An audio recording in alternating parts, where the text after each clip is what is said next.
Hi friends, welcome back. Today we are going through the 420 live stream of Diablo 4. And today they did a full live stream. It was about an hour and a half. And so we'll probably try and split this up into a couple different videos or maybe 3, depending on how long it takes me to go through this hour and a half. So there's a lot of exciting stuff to go over. So let's not wait any longer. Let's check it out.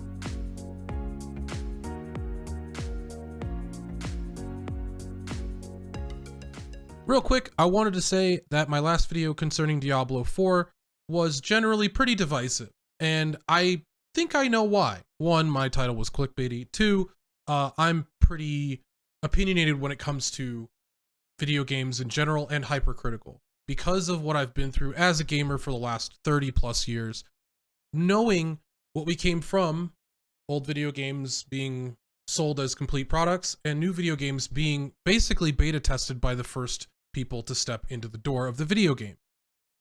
I understand people's reservations about something that I say and frustrations with things that I say because I'm not necessarily on their team. I assure you, as a gamer myself, I am on your team always because I want video games to be good. I want Diablo 4 to be good. I want random indie dev number 7000 to be their video game to be good. I want everything to be enjoyable and I want it to be polished and I want it to come out clean and everybody to have a good time with it. Me being critical about it doesn't mean I don't enjoy the game. I plan on playing D4 a lot. So I just wanted to let people know that I'm on your side, my dudes. My friends on your side. So let's get into it. This is my first experience recording this. I've actually watched quite a decent amount of it myself in my off time today when I had a few moments. So without further ado, let's get this bread. There's the goat! This is Rhykker, and welcome to the next Diablo 4 developer live stream update. I'll be your co-host. I'm a YouTube content creator and professional Diablo fan. And I want to thank the Diablo team for having me here today. We're going to be diving into some juicy topics, and we have with us some folks who will take us through those. We have... Real quick, I want to say that if I woke up every morning and Rhykker did the intro to my day with his Rhykker voice, I would much prefer that over Morgan Freeman at all times. Have with us. Hi, I'm Joe Shelley. I'm the game director for Diablo 4. And for folks watching us here and keeping an eye on chat, please keep an eye on the cameras. If they start spinning end over end, you know we had a bad problem and we're not going to space today. Fair. Okay, I'm Joseph Pipora. I'm the associate game director for Diablo 4. And I'm Adam Fletcher. I'm the associate director of community for the Diablo franchise. So we have a lot to talk about today. We have Rhykker here. Thank you again, Rhykker, for joining us to be our host for this actual live stream itself. And we did want to actually do a few quick agenda items and so forth beforehand. Just a reminder to everyone that Diablo 4 obviously is coming out in June, and you can still pre-order. Yeah. We do have deluxe and ultimate versions available for pre-order, or you can pre-order just the base game itself. But the deluxe and ultimate versions actually give you early access, so there should be a QR code on screen if you want to pre-order for deluxe or ultimate versions of the game. Today, though, we have a ton to talk about. I got deluxe because I'm weird. We expect the stream to be about 90 minutes or so because we want to cover a lot of different topics, one being endgame, the other one being some class balance changes in regards to some of the beta feedback that we ended up receiving, as well as the dungeon feedback that we also received during our beta learnings that we actually posted last week. So without further ado, I'm going to stay quiet for most of the stream. You'll see me more towards the end. But I will pass it off to Rhykker to kind of start. I'll be on Twitter the whole time. He's very busy. Yes, I'm looking at chat. Yeah. Yes, I'll be looking at chat because we will be doing Q&A afterwards. True. But I will pass it off to Rhykker because obviously, Rhykker, you've had quite a journey in getting down here. And of course, over the past week, you've been able to play the latest builds of Diablo 4. And we'd love to get your take and kind of hear, like, how was it? Yeah, I mean, absolutely. So I've been waiting for Diablo 4 since years before it was ever revealed. I've been waiting so long, I'm literally transforming into Deckard Cain. I mean, look at me.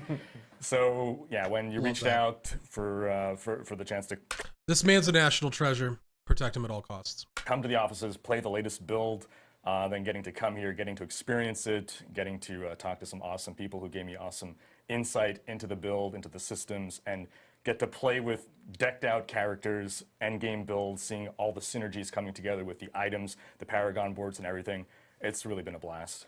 Awesome. Good to hear. I know one of the first topics that we wanted to jump into was, I believe it was talking a little bit more about the world tiers and the capstone dungeons, I believe. Yeah, because that's basically I guess the gateway into all the other topics, right? Because we have the world tier system is like the different difficulties, and the capstone dungeons is how you unlock those and then get access to all that end game stuff. So I think we have some footage to show. While Joe, you want to talk us? Yeah, let's talk about this.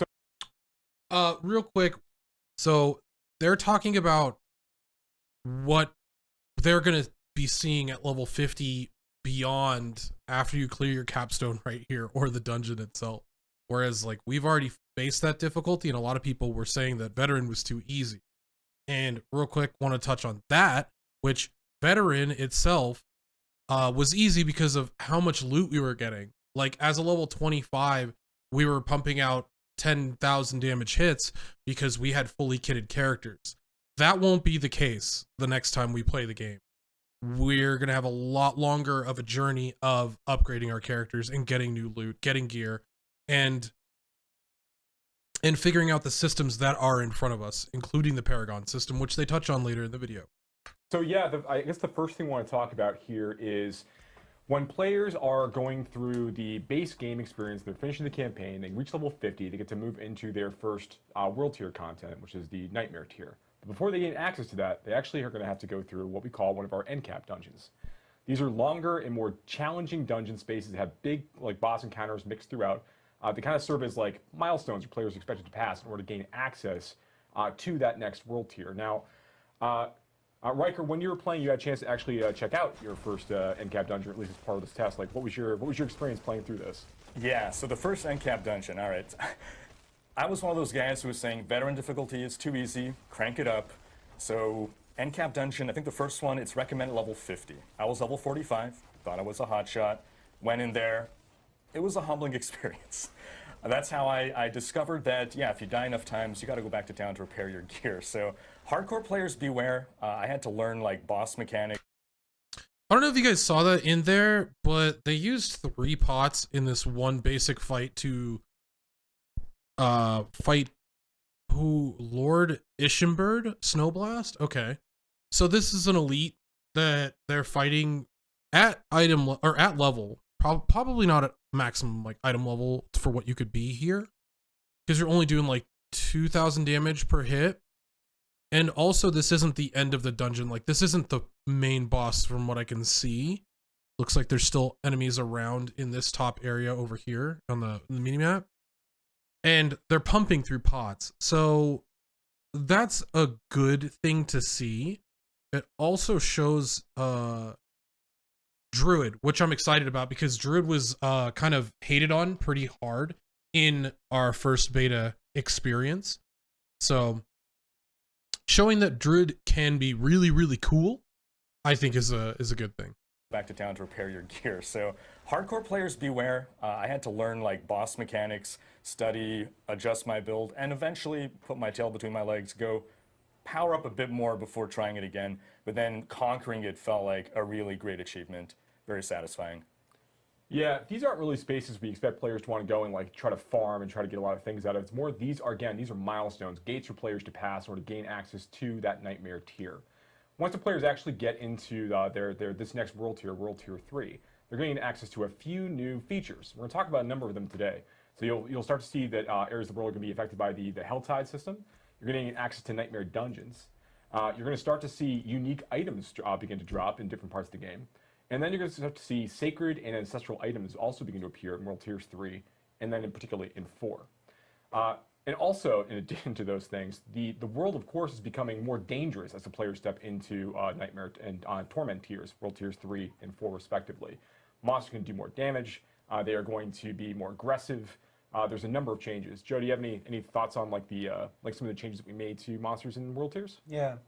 You know, one of the things I love about the capstone dungeons functioning as unlocks for the world tiers is that you've got this the general gameplay loop of getting more powerful, optimizing your build, getting more gear, and then you have something that you're testing yourself against. And then when you defeat that, you move into this entirely new world tier with all of the additional like systems and mechanics and features that unlock. So you're really moving into a place where new stuff is happening. You're unlocking new cool stuff. Yeah, enemies are more aggressive, they're more accurate, they're faster, they're moving more quickly. You start to deal with champion creatures, which are just more powerful minions that can show up in your elites and be affected in certain ways. So one of the things that we also didn't experience is obviously the uniques and any sort of items above legendary. We saw a legendary plethora. Characters gonna have legendaries in every slot by the end of their second day playing the character during the beta. We're not gonna see anywhere close to that. I mean, probably see like 30 to 40% of that in the next playtest. Also, spoiler alert, playtest on May 12th through the 14th. And then in the live client. So by the time that you get to the capstone dungeon, the first one itself, one is going to feel somewhat difficult because the player power is so like it's very expanded from where we were. Like you might be maybe 70% as powerful at level 50 as you were during the beta of the Diablo 4 client. So very exciting that I want difficult stuff, but I also want these capstones to happen more often because they've put so much effort into these monolithic dungeons themselves. I would like to see like, hey, we're gonna now have a time trial of this capstone dungeon midway through the season to show how far you've really come as a player, and we're gonna have time trials for this. That'd be cool. That would be something I would be excited about. Something to give capstone dungeons more than just like, hey, you're moving through world tiers and this is a throwaway now. Obviously, they don't mean it as a throwaway, but to some players like Woody Joe, who's probably going to clear his capstone dungeons on the first try because he understands the game more and, I mean, literally plays the game as a job, you're going to see the variance in like player ability when it comes to build creation and execution versus like a normal player who works a 9 to 5 and has, 3 hours maybe every 2 or 3 days to play the game. So I think it's interesting in the amount of variance you'll be seeing in these capstone clears. So that's right. Yeah, the monsters have certain cooldowns between their attacks. They have logic for how they do targeting. They have projectiles. Some projectiles have seeking. True. Yeah. So they can home to some extent. And they have some logic about how they group up and how they decide which people to target. And so a lot of those different parameters we adjust as you go up in world tiers to make the monsters more threatening because, of course, the players are getting more familiar with the game, they're getting more skilled, and they're also getting access to more tools in terms of new abilities through legendary powers or even unique items. Yeah. One of the things we wanted to make sure we didn't do too much is it's easy for us to imagine that we could just make the game more difficult by increasing the damage the creatures deal or increasing the amount of hit points they have as you're going through these encounters. But we wanted to make sure that the world felt more dangerous as you progress into these higher world tiers, and that requires more work when working with monsters and those various encounters to kind of like create that extra level of challenge. that's a really good point they bring up because like during Diablo 3, when you were pretty much breezing through normal and nightmare and hell, well, up until act 3 of hell in Diablo 3 in the first iteration of the game, generally most classes would make it through act 1 and act 2 of hell without a problem, and then you get to act 3 and there were the Rhykker monsters that would just shoot their tongue across the area and one-shot you, and you would have no understanding of what defense you needed to build for to not get one shot. Now there was a lot of farming, a lot of playing the auction house to like circumvent that, and that's what I see them talking about here without directly correlating it to Diablo 3. Like, you don't want to have a boss that's hard because it's a damage sponge and there's just too many mechanics happening at the same time because it doesn't die fast enough.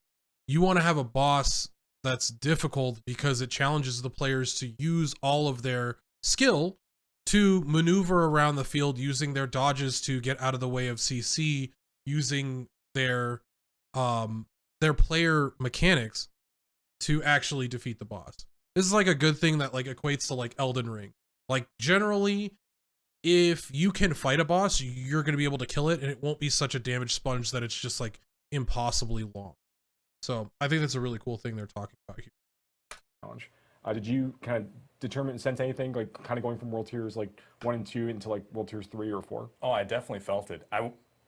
You stated in the difficulty descriptions, I guess I just glossed over it, and I just expected more damage, more health. Yeah, I know how difficulty works. But I was starting to feel, oh, the world just seems more hostile, more aggressive. And that's when I realized, oh, there's a lot more at play in the increased difficulty here than just bigger numbers. Right.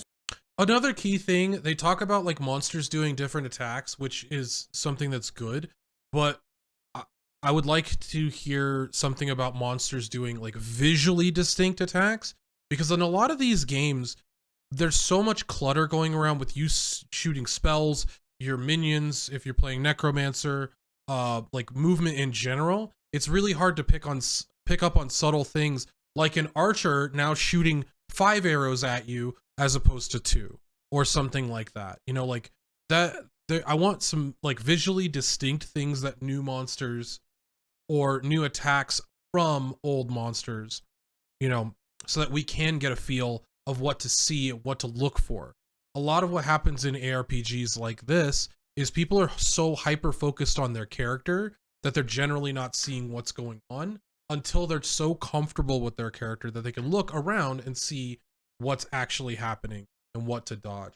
And I would like to see like some visually distinct stuff like that from basic monsters, because it could end up being that situation where you have the Diablo 3 attacks that are coming from nowhere that aren't visually distinct, this tongue that just shoots across the screen, and you're just like, what did I even die to? Why am I dead there?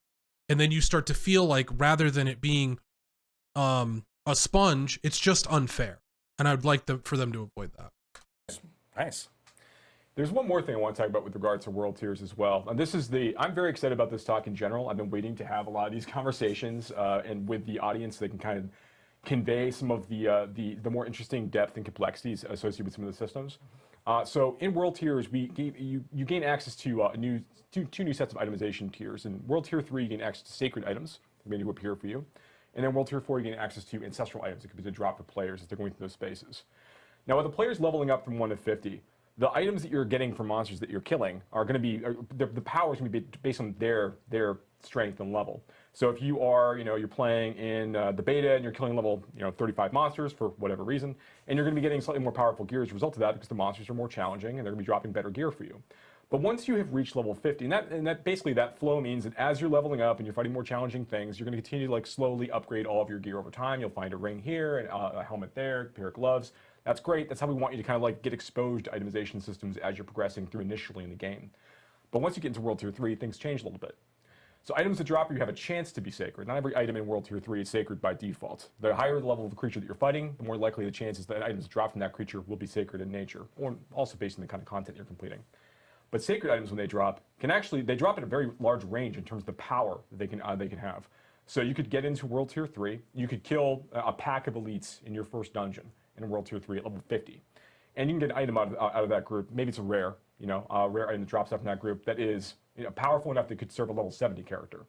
The sacred items here basically is going to have gear in it that goes from level 50 all the way up to level 70 in terms of like the power swing there. Once you get a little bit higher, it's a little more likely to get slightly higher in the range, but it's very likely you can get those really, really great drops really early, which we think is super exciting, because we want you to be trying to like always be looking for like just the right ring, and it could show up like your best in slot ring for that for a sacred tier might show up at level 51, and that might be the one that you want to hold on to for the entirety of that tier. And you're talking about when you're talking about these sacred items, the level requirement for this ring, for example, is not 70, right? No. So the level, that's a great point, Joe. So the level requirement for this is actually to be set at the level at which you actually loot the item. So once again, we have trading in the game. If you are level 50 and you get a really, really great ring drop, that's going to be good for not quite your build, but like maybe you're playing a bleed barbarian. This is really, really good for like a berserk build or like a big fury build. You know, and you say, okay, I want to give this to. You can hold on to it. That could be a really valuable item to trade because it could be that its eye power is such that it's like really good for a level 70 character, but the required level for the ring itself is level 50 because you got it at level 50. And that's going to raise with the course of time. We think that's going to be super fun for players to chase. And there's more of that as you get into the ancestral tier, but that's not all. This type of thing kind of worries me because items can be so vastly different when it comes to like a level 50 item versus a level 70 item, that while this item can be your best in slot and that you'll carry it with you until you're level 100 potentially, but depending on how build defining this thing is, you're going to continue to chase that item until you get it at the 100 scale, right? And this is a difficult thing for devs to deal with, and I've noticed it. I've been playing Last Epoch and Grim Dawn lately, where they have Grim Dawn has groupings of how strong items can be in terms of this is a unique drop. It can drop at level 20, at level 40, at level 55, at level 75, stuff like that, so that you can kind of always go farm that specific area for that specific items to try and get the upgraded version of that item that is build defining for you. Whereas Last Epoch has the opposite of that. Whereas this build defining item, this unique that you could be getting, or whatever you want to call it, only is a level 15 ring. That's it. So, I think it's always a very interesting dynamic between these two thoughts, and they're kind of going more with the obviously the Grim Dawn style, where this has a range at which it can drop. It drops at your level, your character level, and then beyond that is still tradable. That's really hard because some items can become worth quite a bit being at low level, so that you can get people into the high level. Or, obviously, they're incredibly valuable at the highest level, which is usually the case. But I think it's an interesting way to balance your items coming out, and I think they're taking the right approach. I think the next thing we're talking about is actually legendary and unique items. So, all right, let's check out these weapons. Now, some things to note is that if you are dismantling or removing the aspect out of an item, for amulets, if you were to place the aspect on an amulet, say you had a rare amulet you wanted to keep, you liked the affixes on it and you wanted to hold on to that for a while, but you wanted to use this legendary power or this legendary aspect, you place it on the amulet, it's going to be 100% more effective, and if you place it in a two-hander, it's going to be 200% more effective. Now, rings and one-handers are all kind of the same, and I think that offensive aspects can roll on, if I'm not mistaken, don't kill me here, is gloves, rings, amulets, and weapons. So this is these two legendary aspects showing that they're the same or near the same on these two items is pretty consistent, being that it's a one-hander and a ring. Anyways, this is the amulet, which has a different aspect on it, so I wouldn't be able to tell you, hey, this blue number goes up to 100% on an amulet or something. But either way, just wanted to clarify that. We've talked a little bit about legendary items in the past. You know, I really want to focus on things that we haven't. By the way, this Leap Upheaval Whirlwind was available in the beta, and it seems to be pretty consistent that it's still the same thing. These level requirements, like required level 37. We won't be doing that until the game actually releases, because the next playtest is only to level 20. So let's see. This one is Trample now summons 6 landslide pillars of earth during its duration that deal 13% normal damage. Trample is now also a nature magic and earth druid. Well, obviously druid only because they have trample, whereas nobody else. Anyways, this being on an amulet, this is 100% increased. So this looks like the aspect will still, on a ring or on a one-hander, will still summon the 6 landslides. They will just do less damage if you have it on a one-hander or a ring. Whereas on an amulet, it is 100% increased. Now this is what they're talking about with legendary aspects when it comes to like build defining stuff, is that you can use this on a two-hander and make this 200% more effective than it would normally be on a ring, and define your build by the sheer fact that you're doing so much damage with a cooldown skill.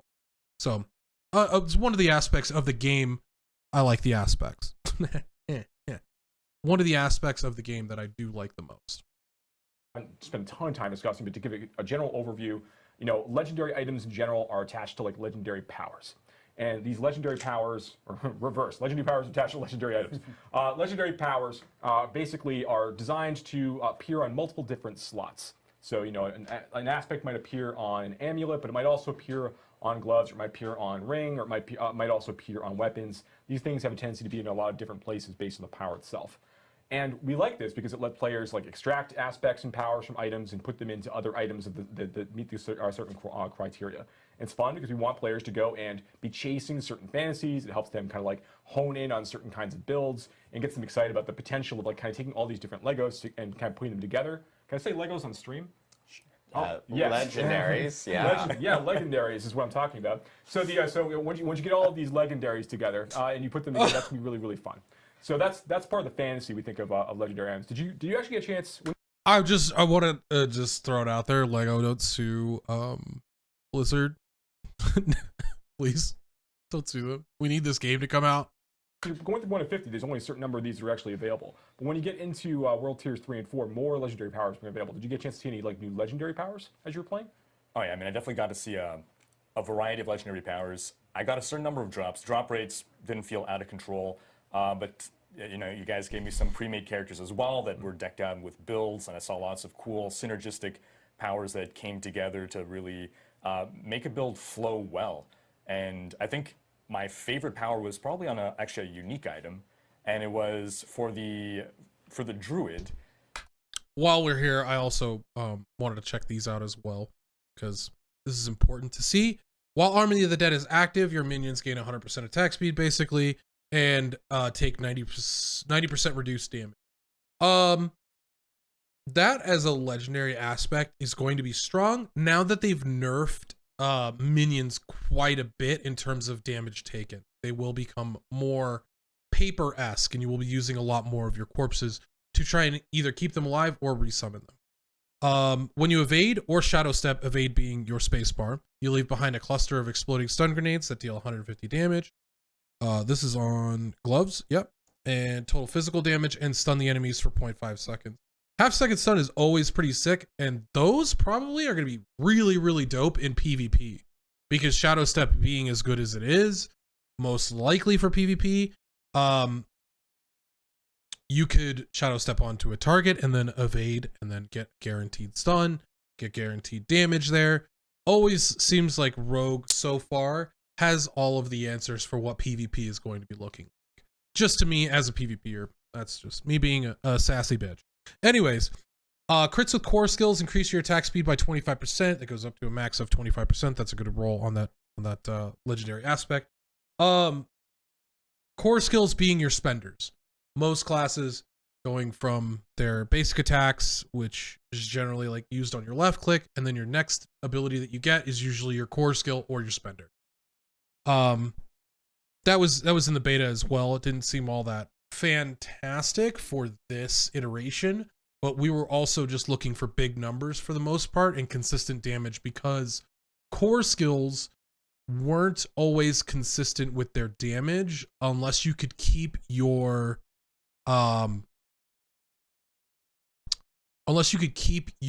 energy or whatever resource you had high, which only one class could really do that, which was the rogue. That made your werewolf form your true form. Mm-hmm. So I know a lot of people have been saying, hey, can I just be a werewolf all the time? Yep. Yes. Yes, you can. Yeah, that's the next step, right? So you... I like how he's like, ugh, spoiled that. But that's okay. I wanted to spoil that. That is awesome, by the way, that people were able to stay in form changes permanently, which was a kind of an issue in Diablo 3, where you did have form changes as well for several classes, people wanted to stay in those forms doing that crazy damage and like moving around the field at like crazy fast pace. But it was really hard to balance the game around these massive power spikes in these form changes. Whereas it seems like if they have a form change, legendary or aspect or unique, that is obviously unique to Druid, and gives them like, hey, you're permanently in bear form if you have this unique on and use bear form skills. That's awesome. That could change their whole kit to be more about what they're trying to be, Druid being like in bear form a tank, or werewolf and you're running around doing like all these slashes through monsters. Sounds awesome. Just play a rogue. I'm just kidding.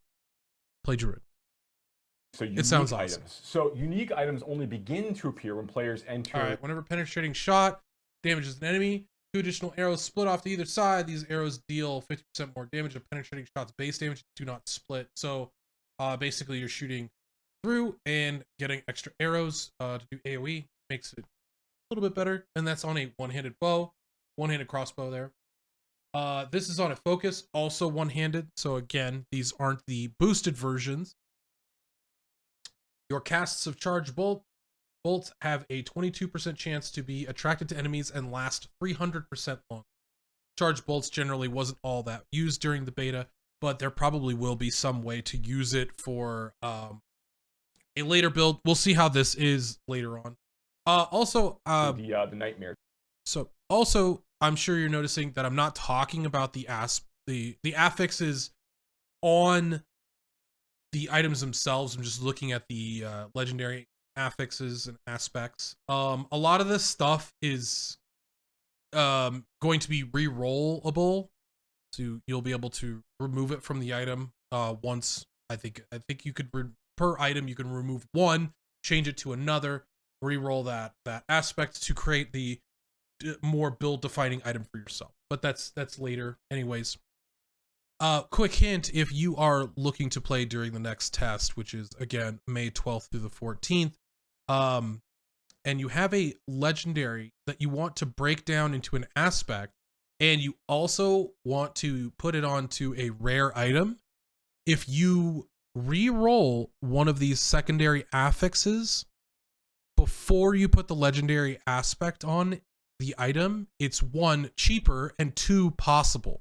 Because there was during the beta, you could not re-roll the secondary affixes on legendary items. It requires a separate item. So if you're looking to min-max just a little bit, re-roll the secondary affix before you put the legendary aspect on the item. Pro tip. You're welcome. Tier. So once you're in World Tier 3, there's a low chance that some of the game's unique items will begin to appear for players. All right, so uniques in general are more like what legendaries were before for us. These things seem nuts, and I'm pretty excited about them. So like, all right, so Harlequin Crest gained 20% damage reduction. In addition, gained 4 ranks to all skills. That sounds cracked, right? That sounds insane, because it is. It's pretty build defining just for like min-maxing damage. 20 to all stats, like Harlequin Crest is probably going to be a pretty sought after item, and generally these uniques are account bound, so they're going to be self-found. This is also a level 100 item, so that's also good to know. Where we're looking at for player power, 820 item level. Good to see. Also, that's a ton of cooldown reduction. That's a ton of resource generation. Like, all these stats are primo for like late game stats. Let's see. Mother's Embrace.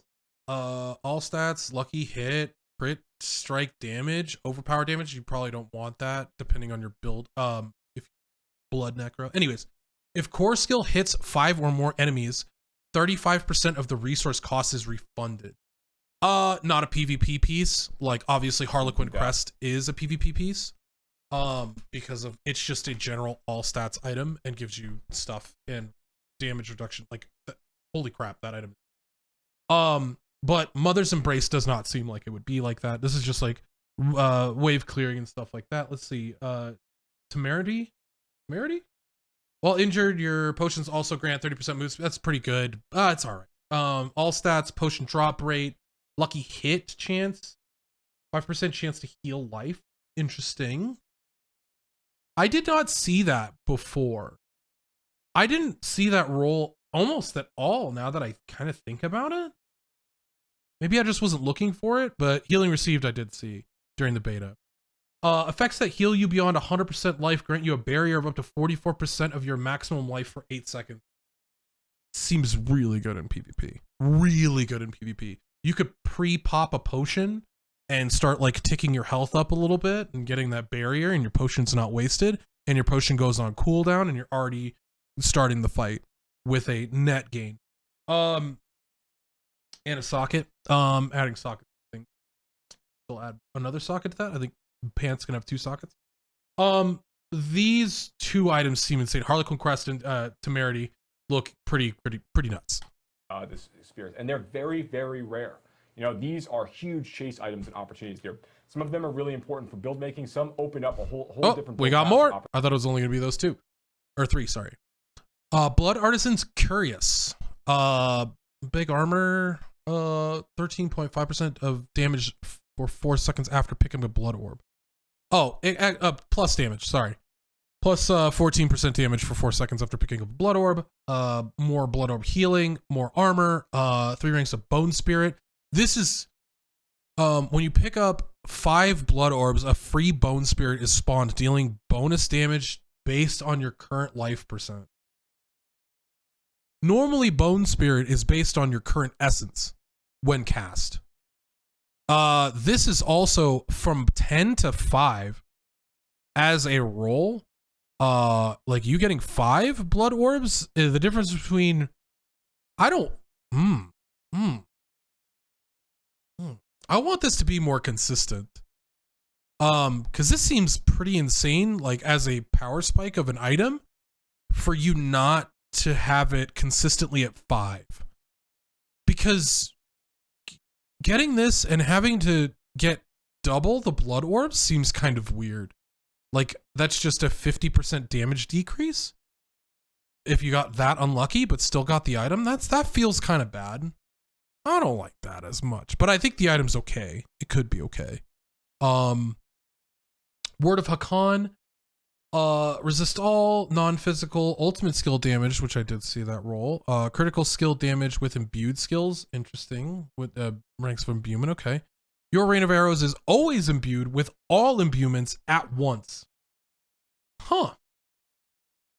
Interesting. These like also would include the points that are in your tree without this being on your bar. So if you were just using rain of arrows and you had 0 imbuements on your bar, which is pretty rare, but it would still use all of the imbuements and whatever skill they were at. So pretty interesting.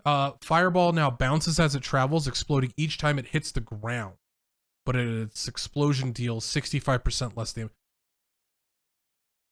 Ugh.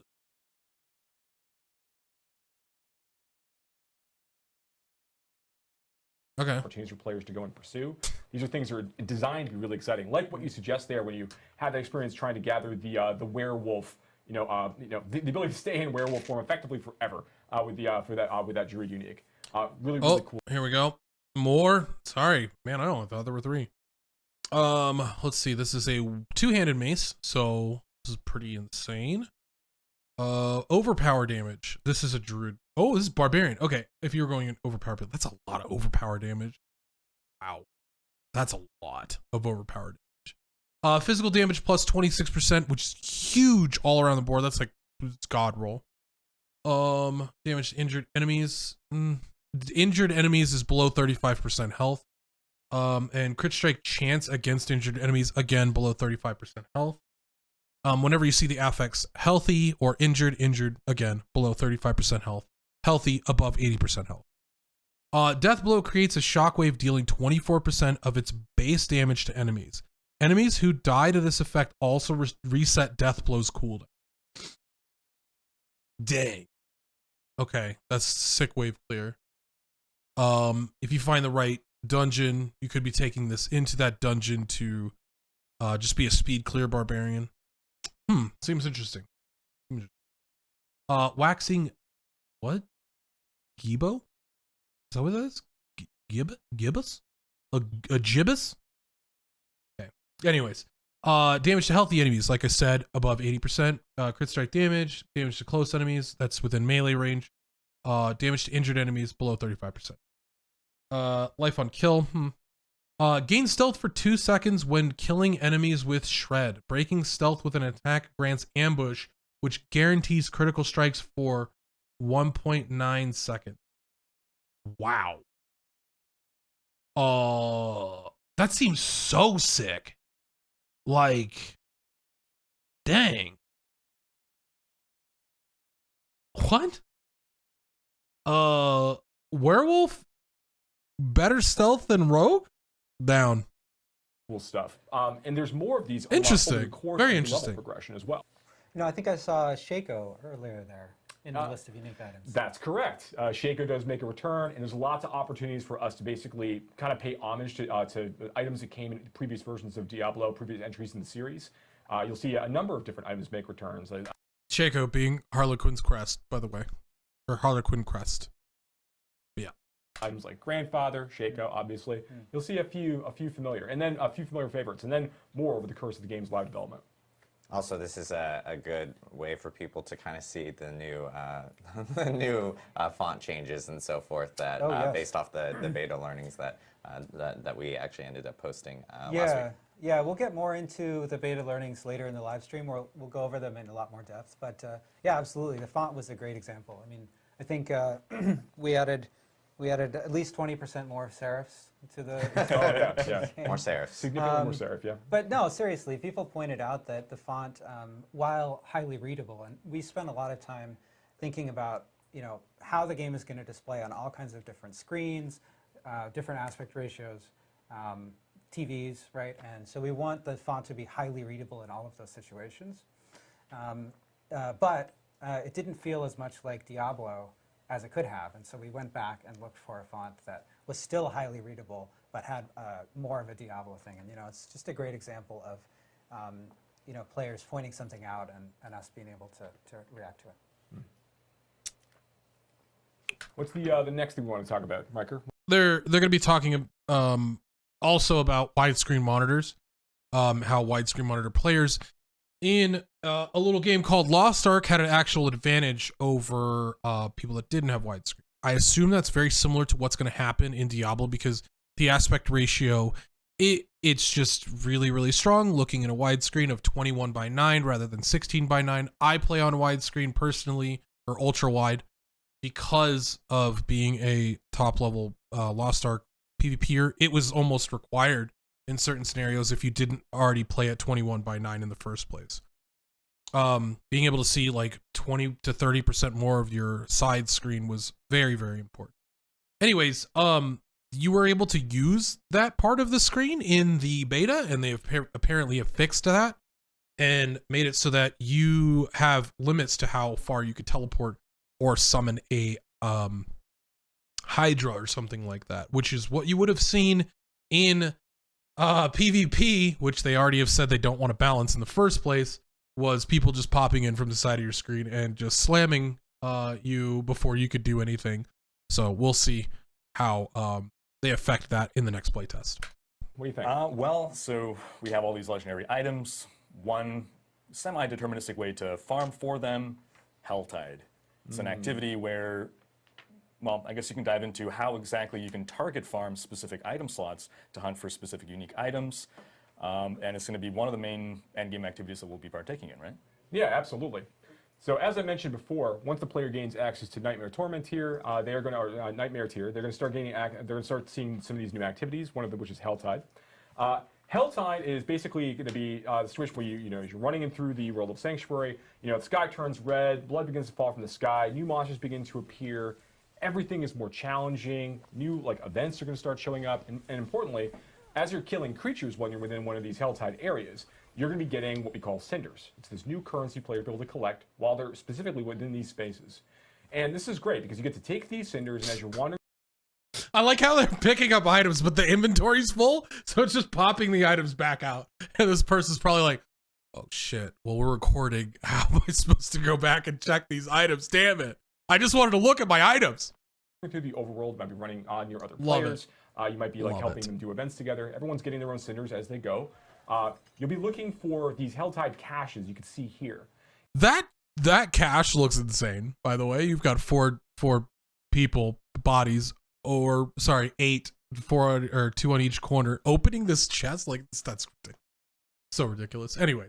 And these are great. To your point about being able to target farm for certain kinds of items. So every one of the caches in the Helltide zone is actually tied to an item slot. And they all have different costs. So you look kind of like you'll be gathering cinders by playing within this space, trying to locate one of the caches that have the item type that you're looking for. Whether like maybe you're looking for an amulet or looking for a ring. You know, maybe you're looking for a Shaco.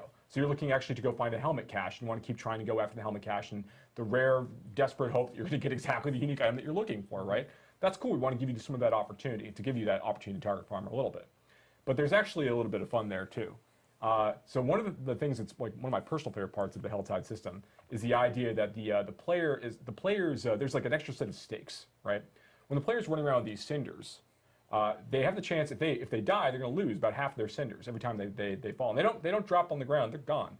So you have to be very careful about like when you're looking to overextend as part of the combat experience in order to like farm more cinders, get to the cache that you're looking for, whatever that is. You are putting yourself at more risk the more you try to like gather, and the greedier you get, the more likely it is that you're going to lose things. That's right, and there's a time limit on Helltide too, right?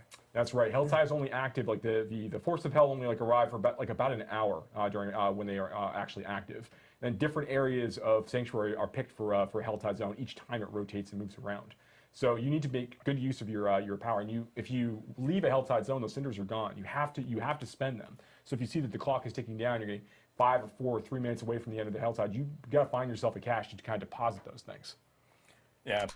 My question about Helltides has always kind of been, you said that we could target farm stuff, but wherever the Helltide exists, does it cater to that level? So if you see like a Helltide in, or near Kyovashad, which is like our early game, Act 1 area, is it going to be level 20 max? You know, like, I would assume not, obviously, especially when you get past certain tiers. I assume when you get into World Tier 4, that pretty much the entire world is the same level. So if you see a Helltide in Tier 4, you're just going to go be able to farm that and go for the specific item you're looking for. But earlier than that, I'm wondering how much is tied to the area that it's in, and how effective is it or worth is it to go at an early level. Because if you're just not going to experience Helltides at level, 50 when you do your capstone and go into Nightmare, and you're just like, oh, well, there's really no point in me going over here because this one's a level 75 and I'm not going to be there for a couple days. That's kind of a bummer experience, like, I mean, I guess when you eventually get there, it would be cool, but I don't know. I'd like to be able to see the Helltide and be like, oh, I'm going to go over there and go experience this new content as soon as it happens, right? Absolutely. My experience, I first jumped into a Helltide event with, I think, 23 minutes left on the clock. So I start by, okay, I'm scouting out the different chests or caches to see, okay, which is the one that has the slot that I'm looking for, what are the different costs, and then I'm doing some quick math. Okay, I'm gathering cinders at about this rate per minute, I have this many minutes left. Okay, I think I could afford the most expensive, the weapon slot, and I got to backtrack to that place in order to get there.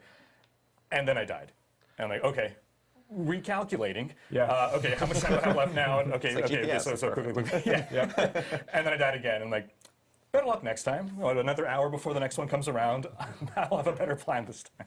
Now, granted, you can still get legendary items dropped for you. You can still get really good drops inside Helltide experiences while you're killing monsters. So it's not like if you lose those cinders, you've lost all opportunities for rewards. Yeah. But obviously, it does take a little wind out of your sails if you just happen to get jumped at the wrong time. Again, another great opportunity for there to be players nearby when they're trying to help out in those situations. Yeah, one of the things I think is really cool about this is that these chests or caches, boxes with loot and awesome loot inside, right? They, each time a Helltide appears, they're in different locations, right? So you have to go and find them, as Rhykker was saying. But for the duration of that Helltide, they're in fixed places. So, when you go into the Helltide area, it's useful to scout out and see where the caches are for the item slots that you're interested in. And then you can, mentally remember, okay, I want to farm around here. I'm going to come back here. I'm going to get this. This brings up a point about hell caches, or I'm sorry, Helltides that I didn't think about before. Helltides they appear on the map, but the caches do not, showing you where the chests are. So first of all, going through the area is going to be really interesting in that you're running through this massive area to find what box you want to farm near. I think that's cool. I think this is a really cool way to challenge the player to not just farm in that specific area and then leave. Maybe you have the whole hour to be able to spend farming in the Helltide, and you're like going to try and hit every single cache you can. I think this is really cool. Holy crap. Item or whatever. And one thing I want to call out here, you saw one of the caches on the screen earlier, in some of our video that we captured for it. Now we did capture that with the UI off, so you can't see the icon above it, but there is an icon that says, in here there are boots. That's correct. So you'll know before you open that cache what's in it. And I mean, that's not all. I mean, there's other risks and dangers inherent in Helltide areas. This is an opportunity for you to fight some different bosses. Again, like I mentioned before, there are different events and things that actually are going to be showing up. And of course, we can't really have such a wonderful experience as Helltide without our baby boy, the Butcher, showing up occasionally and causing serious mayhem and mischief in the overworld of Sanctuary. So lots of really fun things happen inside these Helltide areas over the course of the player's experience. And it's also an opportunity to farm a special crafting material, right? That's correct. There are craft materials like Fiend Rose and things that really are coming directly from Helltide encounters and those experiences. So you are looking to also get some of the materials you need for like really high tier like weapon and item upgrades from going through these places. So Helltide is what we're doing to farm crafting materials in order to target farm specific drops. Another big activity that we're going to be doing, Nightmare Dungeons. You want to talk a bit about that? Yeah. So yeah, Joe, do you have anything you want to talk about for Nightmare Dungeons first? Nightmare Dungeons are, we're going to talk again. We're going to talk about beta feedback at the end of the show here, or near the end of the show. But Nightmare Dungeons. Let's see these real quick. So these are scaled World Tier 3, 3, 4. This is like 4 revives. Damn. Okay, that's not a lot. If you go in with a whole group and get to the last boss, you get wiped on the last boss. That's it. This is Sunken Ruins and Scosglen. This is Cultist Refuge and Fractured Peaks. And Blinded Burrows and Hawazar. Hawazar? I don't know what that is. I haven't heard of that. But anyways, Dungeon FX's lightning damage, nightmare portals, monster shadow damage. Interesting. I would assume monsters do more shadow damage or just predominantly do shadow damage in general. Also, lightning damage is probably this is for the player.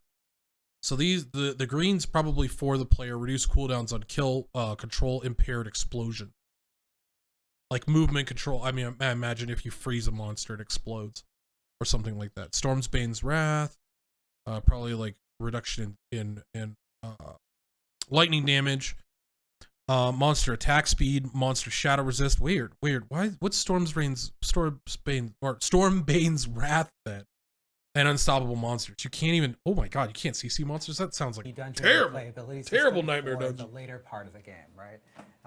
And you're going to get sigils, and Joe's going to talk a little bit about the sigils. But we're really excited for players to get to check out all of the cool ways that the dungeons can really be transformed by the Nightmare Dungeon system. Yeah, so first up, Nightmare Dungeons, very, very exciting system. Players haven't had a chance to play these in our betas yet, but as they get into the end game content, start going through World Tiers 3 and 4, you'll begin to see, you'll gain access to some of your first sigils, which are primarily initially earned by completing Whispers of the Dead, one of our other overworld content features that players will be able to engage with. Now, sigils are really interesting in that they are tied to a level when you find them, which is going to affect the level of the monsters inside that space. They have various afflictions, which we've talked a little bit about in streams in the past. These are going to modify the way that level rolls out. But Nightmare Sigils, when they are activated, after you collect one, is going to basically open up a portal near an existing side dungeon. And in the pre-release version of Diablo 4 and additional seasons, we basically select a subset of all of the side dungeons of the game. I'm interested about this little thing above your head, right? So there's that dome over there, which has the same symbol. I imagine that would be a cleansing zone or a zone that you don't get stunned in. But this looks like the most annoying nightmare dungeon, where you're just like, all right, every 15 seconds, everybody gets stunned. Have fun. Good luck. It can become nightmare dungeons for that period. So players become more. It doesn't even stun the monsters because they know that they can be populated with these nightmare dungeon experiences. So you might already know, whether it's Annex Claim or whatever it is, what the layout of a given dungeon might look like normally. But Nightmare Sigil is going to change that by introducing these new afflictions and then also these greater afflictions. We showed earlier in the video, like this. Right now, actually, we're looking at this hell portal, nightmare portal that can open up and basically spawn in all these monsters from other like monster families that might not be native to that dungeon, which is pretty cool. And that we like the idea that players are going to have to kind of deal with these new different threats than what they're typically used to as part of that encounter. And there's a number of these other like greater afflictions, like we showed the Stormbane's Wrath, that disc thing that was flowing around around you, and occasionally it just pulses out this really big, stunning, damaging effect. So you have to be mindful of where it is. You should make sure you avoid it as part of the combat experience. Definitely adds a new wrinkle to gameplay as you're going through. And we add more of these afflictions as the player continues to level up and they get to go deeper and deeper into the Nightmare Sigil system, unlocking higher level sigils and dealing with like more and more dangerous threats over the course. Yo! And this is a Glyph up, dude. Okay, so this is like the first real glyph we've seen. This is for Paragon. So for every 5 intelligence purchased within range, you deal 3% increased poison damage. Poison damage effects have a 10% chance to deal double the amount of damage over their duration. So this little glyph will be placed on your Paragon board, from my understanding. Now this could change, obviously. It's total subject to change, but this is what I've heard through the grapevine, is that you place these on a specific area of the Paragon board, and then they would create like a circle around which, for every 5 intelligence points purchased within that range, that circle range, you gain 3% increased poison damage. And what you would be able to do is make better choices on just not only which Paragon board you're taking, secondary, but also where you're placing this. Now, you might not place this on your first Paragon board that you purchase. That's what I mean by secondary, because that first Paragon board you get and adjust might have a lot less plus intelligence on it for whatever you're looking for. So say you're like, I'm running a poison build in general. This is the glyph that I need.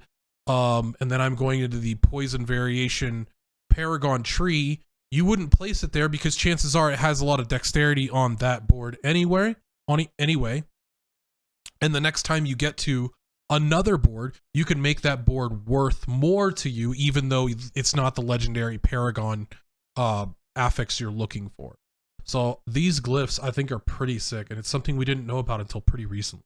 This is a really great place, not only just to like earn experience and really push your build and make sure that you're strong enough to tackle these sorts of challenges, but you'll also be able to. These are really great places to farm for like sacred and ancestral items in particular, and these are the places that you're going to be upgrading your Paragon glyphs. We'll be talking more about the Paragon system right now. So right now, and then, like, this is an opportunity to show the actual. Okay, I feel like this is a good place to stop the first video because obviously we're getting pretty long with these. Again, sorry, I know I'm long-winded, but so far so great. Like, they're showing us a lot of stuff that we haven't had a chance to see before. A lot of these unique items were only really visible through leaks, and so being able to talk about a lot of these uniques is a pretty cool thing. And I just want to say thank you for watching. If you want to check me out live on Twitch, twitch.tv/DJ Montague. We'll be doing the next video right after this. Also, like, comment, and subscribe. Thank you. You're the best.